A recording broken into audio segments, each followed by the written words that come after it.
Agora, a etapa final da nossa receita, tá? Que é merengue. Eu não consigo imaginar uma outra apresentação mais clássica para um brasileiro reconhecer que uma torta é de limão. Eu acho que quando você fala de uma torta de limão, mesmo mudando o recheio, trazendo algo tão novo como o manjericão ou o lemon curd, você fala de torta com merengue. E merengue é uma das técnicas básicas mais importantes da confeitaria. É uma outra forma de respeitar os ovos. Então você tem como trabalhar bem as gemas, que são os cremes, o creme inglês, o creme brulee, a gelificação. E aí você tem como trabalhar bem as claras, que é estrutura aerada, merengues, suspiro. Vamos passar por todas essas técnicas e fazendo receitas, o que é a parte mais legal disso tudo. Eu gosto muito do merengue italiano para fazer esse tipo de decoração. Ele é mais liso, mais brilhante do que o merengue suíço e que o merengue francês. Qual é a diferença? O merengue italiano cozinha as claras com uma calda de açúcar entre 113 a 116 graus. O merengue suíço, você cozinha as claras no banho-maria, batendo ela até dissolver o açúcar. E o merengue francês, você simplesmente adiciona açúcar às claras e depois leva ele ao forno, que seria o método de você fazer um suspiro, por exemplo, tá? O que acontece? Independente do método que você use hoje em dia, na confeitaria moderna, se promove sempre a cocção dos ovos. Sempre. Seja para fazer um mousse, seja para fazer um doce, seja para fazer o que for, cozinhar a gema, cozinhar os ovos, se tornou uma forma essencial de evitar a continuação, né, que teve uma época muito forte de salmonela na alimentação. Então, a Anvisa, os nossos órgãos reguladores, todos eles pedem que os ovos sejam cozidos, passem por uma cocção ou que você use ovos pasteurizados para conseguir fazer preparos que usem eles crus. Nesse caso, eu sempre vou preferir o merengue italiano para decorar, mas o merengue suíço entra muito bem também. Não dá um acabamento tão bonito. Como é que eu faço ele? Uma panela, açúcar refinado. Nesse caso, eu realmente prefiro o açúcar refinado, tá? Água. Nesse caso, você não precisa usar uma água mineral ou uma água de filtro, porque ela vai cozinhar até 117 graus, 113, então não é uma questão aqui, tá? Eu misturo só um pouquinho, evitando que o açúcar vá para as laterais da panela. Se o açúcar for para a lateral da panela, sempre deixa por perto um pincel para você passar. Mas só de você fazer assim, já misturou. Uma panela antiaderente como essa vai te dar uma qualidade muito melhor para fazer essa calda, porque vai evitar que ele açucare com velocidade, o que pode acontecer em panelas de alumínio ou panelas de inox, tá? A superfície antiaderente é ideal para fazer calda de açúcar. Então, o fogo. E aí, de novo, eu vou bater nessa tecla, tá? É muito importante que o fogo seja do centro da panela para fora, e não o contrário. Principalmente, no caso da calda, o calor tem que ser transmitido homogêneo para o resto do seu preparo. Isso só acontece como uma panela grossa e o fogo vindo do centro para fora. Então a minha chama está aqui, ó. Aqui, ela está embaixo, mas ela está aqui, no centro da panela. Ela não está aqui, pelas laterais da panela, tá? É muito importante que ele venha do centro e espalhe para fora. O uso de um termômetro se torna essencial para padronização. Um termômetro digital como esse, hoje em dia, é facilmente encontrado em lojas de material de confeitaria e ele soluciona a sua vida. O que pode acontecer é acabar a bateria, né? Putz, acabou a bateria, esqueci, quebrou, fui lavar, caiu água dentro, não está funcionando. Então você tem que estar preparado para esse tipo de imprevisto também. E aí, eu vou ensinar também o teste dos 4 garfinhos. Vamos lá. O que é o teste dos 4 garfinhos? São 4 garfos, que eu vou deixar aqui do lado já. E eu vou esperar primeiro isso daqui formar uma calda. Então tem que formar um xarope. Aqui nessa etapa, não adianta eu começar a tentar medir temperatura.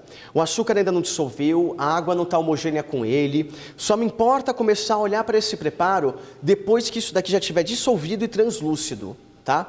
Até lá, não me preocupo. Quando eu falo aquecer, uma coisa você vai perceber durante todo o curso.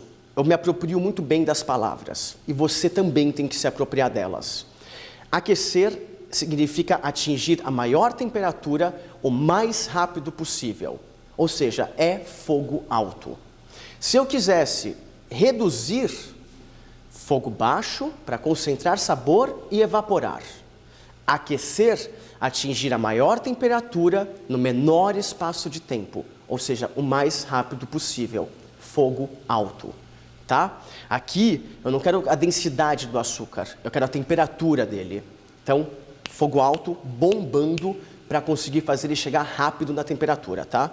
É muito importante isso. Evite mexer com uma colher, essa etapa, porque senão você pode facilmente cristalizar essa calda, tá? Enquanto ele está chegando na temperatura, eu já vou deixar meu mise en place da outra etapa pronta, que é o quê?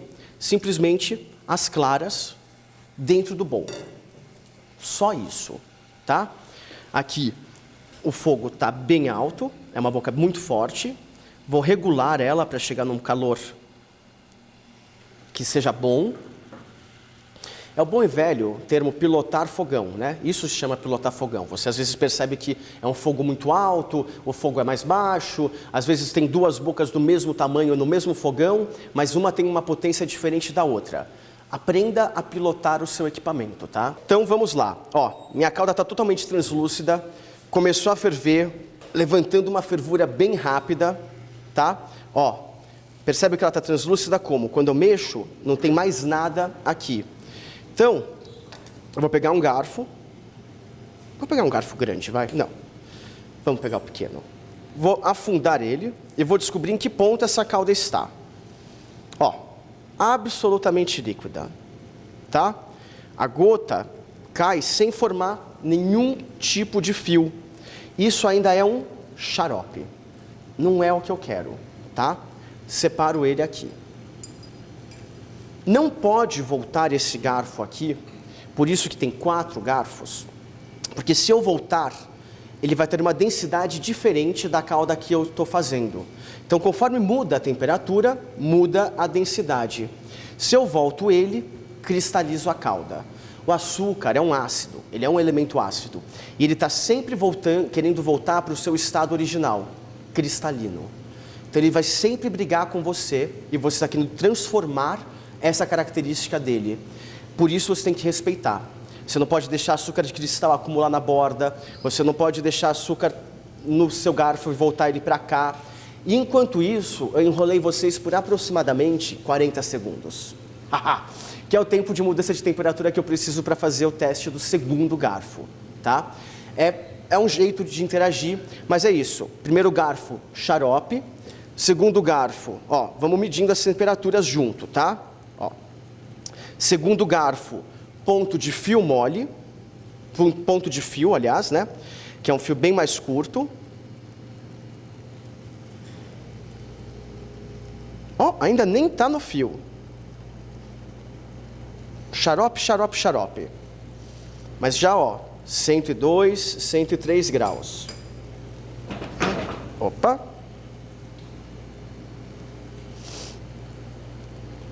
Ainda estamos longe dos 113, 115 que eu quero atingir com essa calda, certo? Por quê? 105 até 110 é ponto de xarope, ponto de fio. 113, ponto de fio longo. E vocês vão perceber o porquê que eu chamo de o teste dos 4 garfinhos.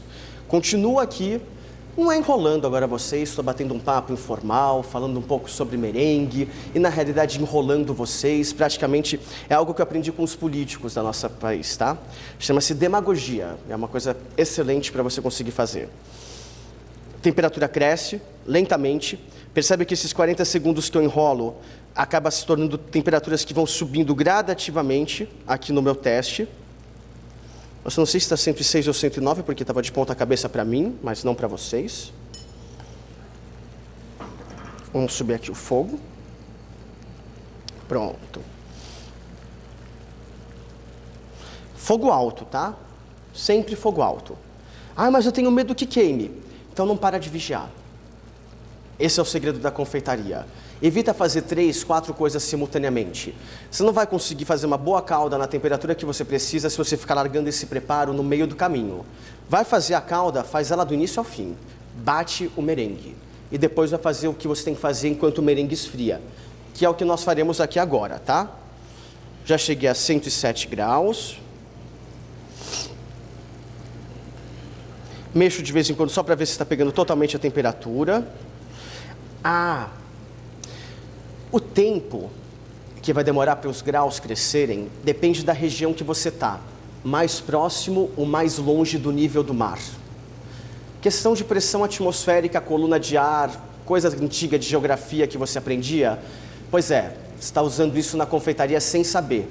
Então, às vezes, demora mais para aquecer, se você estiver mais perto do mar, demora menos para aquecer, se você estiver bem longe do mar e numa região bem alta, tá?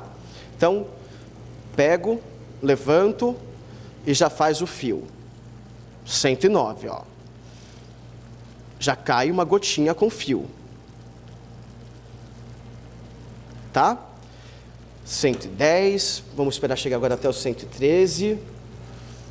E aí a gente vai fazer o teste dos 4 garfinhos, que culmina em um efeito super bonitinho, tá? Então, ó, todas as câmeras preparem, porque o pessoal pira em casa, você vai pirar em casa, todo mundo vai gostar disso daqui, porque chama-se o teste da bolinha de sabão. Sim. Depois de falar de geografia, depois de falar de coluna de ar, pressão atmosférica, vou fazer bolinha de sabão na confeitaria, tá? Então, 112, 112,5, chegando já no 113, que é a casa que eu quero chegar. Cheguei no 113, eu afundo o garfo, levanto ele, espero escorrer um pouco e assopro. Não saiu. Vamos lá. Pronto. Tá vendo? Uma bolinha de sabão, ó. Conseguiu fazer isso. A temperatura está na calda. A calda está na temperatura, tá? Deixo a temperatura cair um pouco. Eu não ponho ela completamente fervente. Então, enquanto baixa, bato a clara em neve. Velocidade alta agora, tá? Eu não preciso estruturar isso até que forme um merengue de picos duros. Eu só preciso que quebre a estrutura da albumina e forme um merengue. Aqui é velocidade alta. Para adicionar a calda, eu diminuo essa velocidade para uma velocidade mínima, baixa, que é isso. Encosto a minha panela na beirada do meu bowl e despejo a calda, permitindo ela escorrer pela beirada do bowl.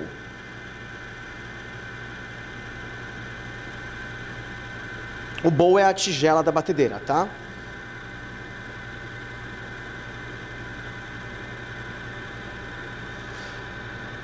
Pronto.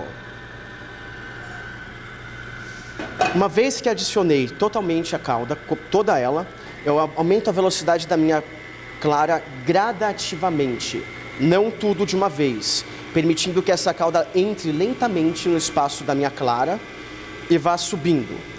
Vou aumentando a densidade da clara, permitindo que ela levemente vá se tornando merengue, tá? Não aumento tudo de uma vez, ó, vai subindo. Quase como um maestro, ó. Vou aumentando o ritmo.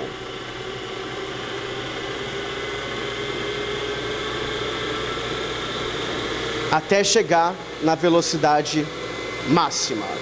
E aí você deixa a gorda cantar a ópera. E pronto.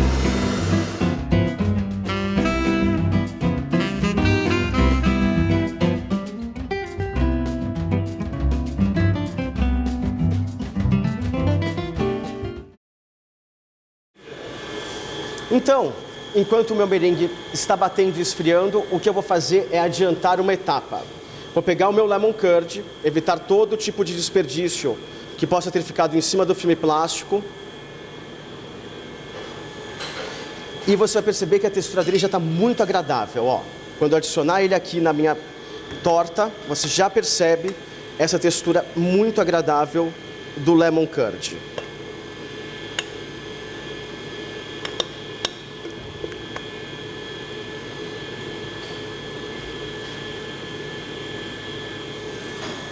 Uso o pão duro para remover tudo que tem dentro. Evitar todo desperdício, tá? Qualquer desperdício aqui significa aumento de custos e significa desperdício, que já é horrível, não precisa significar mais nada, entendeu? Ó, meu trisavô contava para minha mãe, né, o bisavô dela, ele falava que você nunca pode ter um negócio no qual o que você coloca com uma escavadeira alguém tira com a pá. Desperdício é exatamente isso, é tirar com a pá o que você coloca com uma escavadeira. Então toma cuidado com ele, tá?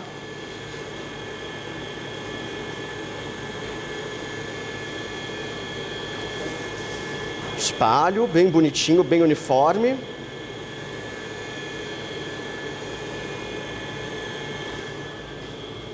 Pronto. Vou levar para a geladeira por 5 minutos, enquanto termina de esfriar, tá? Você leva, por favor? Sim, obrigado. Ó, num bowl de metal, eu sinto se ele já está em temperatura ambiente, colocando a minha mão na lateral dele, tá? Tá quase no ponto. Quase no ponto.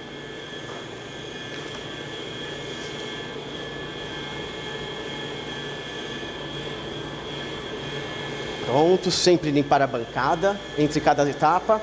E eu já vou deixar pronto um saco de confeitar, uma manga de confeiteiro, com um bico perlê. O bico perlê é esse bico liso, sem frisado, tá?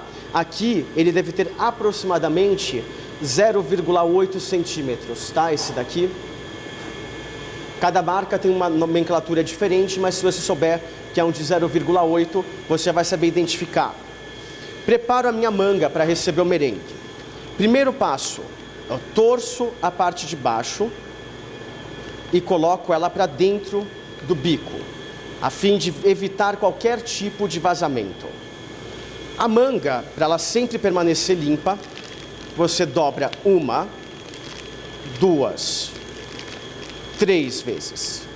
E dessa forma você tem um suporte para a sua mão. O que vai facilitar você trabalhar sozinho, sem precisar fechar um funil, sem você precisar sujar um outro utensílio. Preparado isso, meu merengue já está em temperatura ambiente, liso, brilhante. Isso é uma característica de um bom merengue. Ó. Sem pelotas, compacto, airado, mas compacto, tá? Sem grandes bolhas de ar. Você termina de bater o merengue em velocidade mais baixa, como eu fiz agora, para conseguir fazer que as bolhas de ar fiquem menor e para que o volume dele seja o máximo que ele possa atingir, tá? Evita bater a haste de metal na lateral da sua batedeira, porque é o que mais faz a batedeira quebrar também, sabe? Quebrar, soltar as hastes. Então, ó, vai tirando o excesso só, permitindo que bata. Pronto.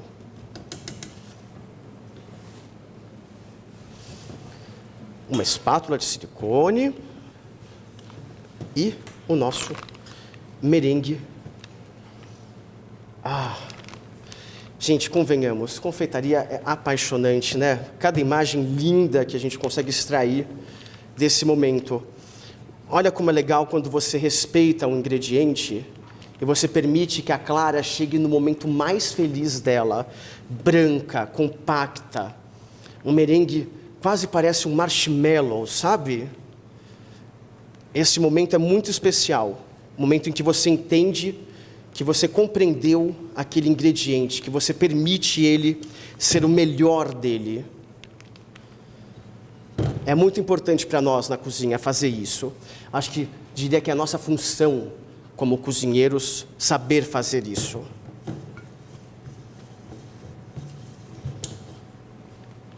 Você viu, ó, trabalhei com uma mão só, né? Trabalhei sozinho, não precisei de ajuda. Meu merengue já está aqui. Dobrei 3 vezes a manga, porque eu quero a manga limpa aqui em cima. Ó, é o que aconteceu. Minha manga está limpa. Fecho ela aqui. Distorço ele aqui embaixo.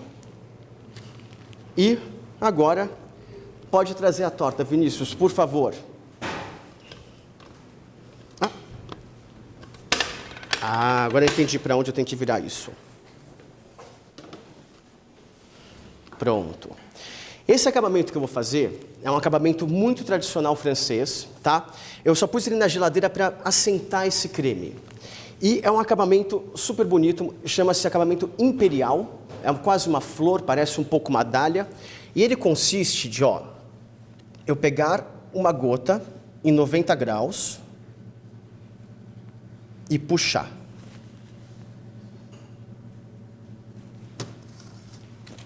Vou usar 45 graus porque esse daqui, esse bico tem uma emenda. Então essa emenda apareceu ali na primeira. Faço e puxo. Faço a gota e puxo. Repara que eu elejo uma altura, eu não encosto e vou subindo, tá? Muito importante esse movimento, Elejo uma altura, aperto para a gota sair e puxo. Eu quero que vocês, durante todo esse curso, você preste muita atenção no gestual da cozinha. Minha preocupação é que você perceba que na confeitaria a ordem dos fatores altera o resultado. Todo gestual é importante.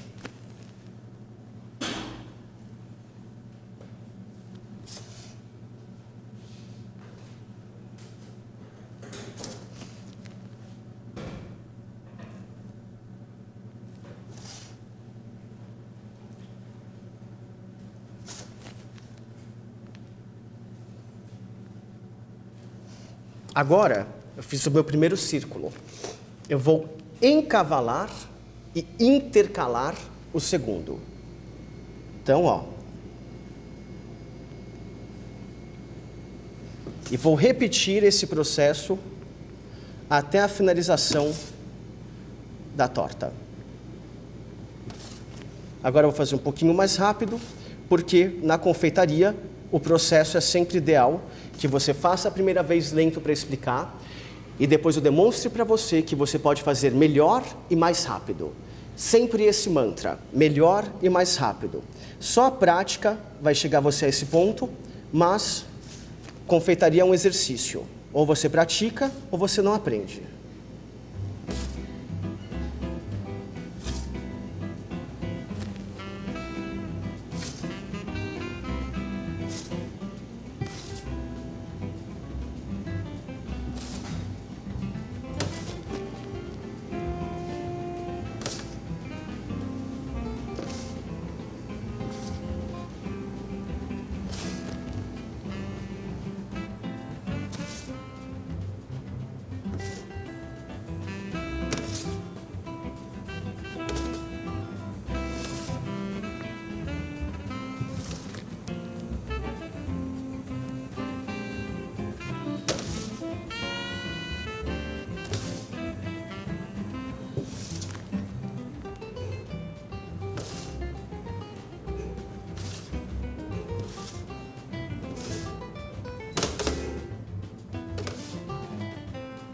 E eu termino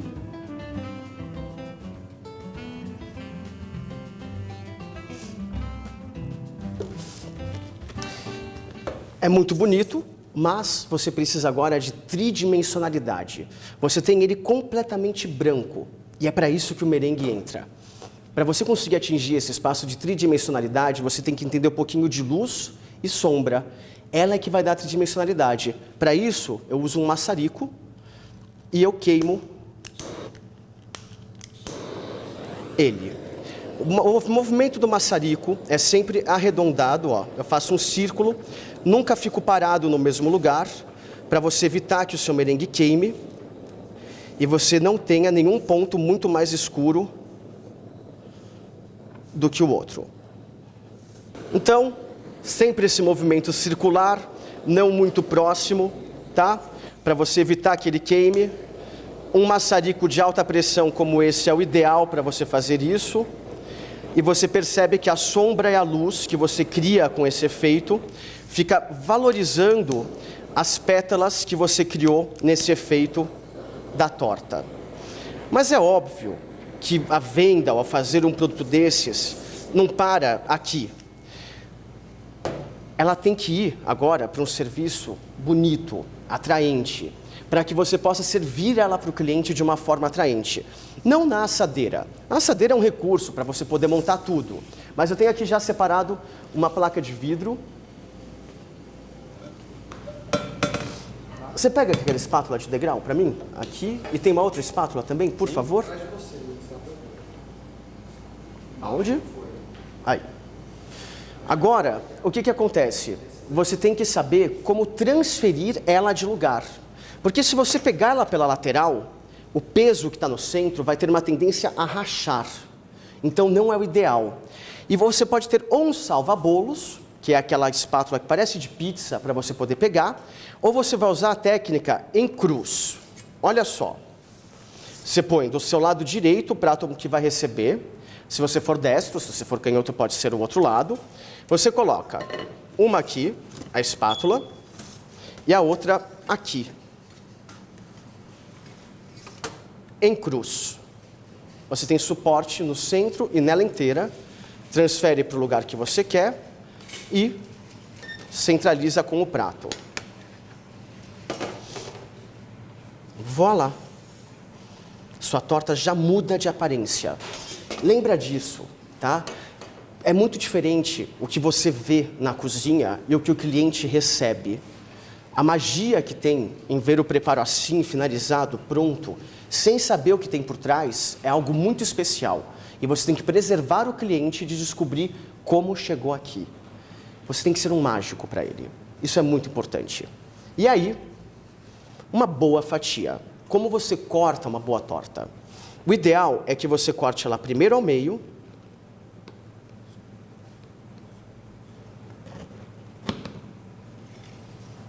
e depois você tire a fatia que você quer.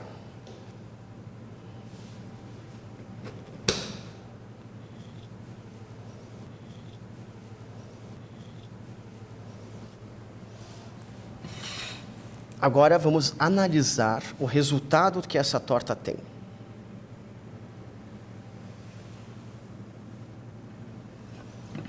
Vamos ver? Olha só. Você tem a massa completamente por igual em tamanho, em toda a superfície da sua torta. Como que você conseguiu isso? Através do método de colocar a massa dentro com o filme plástico. Dessa forma, nenhuma ponta mais grossa. Não tem nada pior do que aqui parecer uma rampa e ter aquele acúmulo de massa crua que fica não muito gostoso e agradável na boca. Ela tem um ângulo reto em toda a torta que acompanha ela. A massa assou por igual, por isso ela não está quebradiça. Ela está esfarelando no toque do movimento, mas na hora de transferir a fatia, ó, ela está firme. Você tem um curd, que é muito ácido, um recheio muito forte, em uma quantidade proporcional ao que ela tem que ter, não enchendo até a borda, tá? Para quê? Para que você complete o resto com o merengue, que é muito mais doce. E assim você tem um equilíbrio, um balanceamento entre todos esses elementos, certo? E, óbvio, aquele momento que todos nós esperamos, agora pode ser uma colher, pode ser um garfo, pode ser uma brilhante, e você experimenta. Olha só, quando eu fizer o corte da massa, ela vai quebrar só aonde a minha colher quebrar, ó.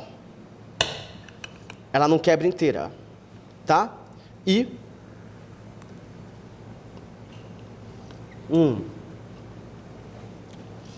a massa é feio falar de boca cheia, vai ser geral. Ela desfaz na boca. Você tem a caramelização da manteiga e a torrefação da farinha, né? Tudo bem feito, combinando com o frescor do limão, o herbáceo do manjericão, esse doce gostoso, bem puxa, desse marshmallow, do merengue italiano que está por cima. E o ideal é você esperar ela realmente esfriar, comer ela geladinha, e ela vai ter uma validade não muito alta, por causa do lemon curd, por causa da do merengue, aproximadamente 3 dias montados, é o limite que você vai ter com ela, mas é uma torta de muito frescor e que com certeza vai ganhar o coração de quem você fizer. Agora, até a próxima receita, eu vou continuar comendo a minha torta. Até já!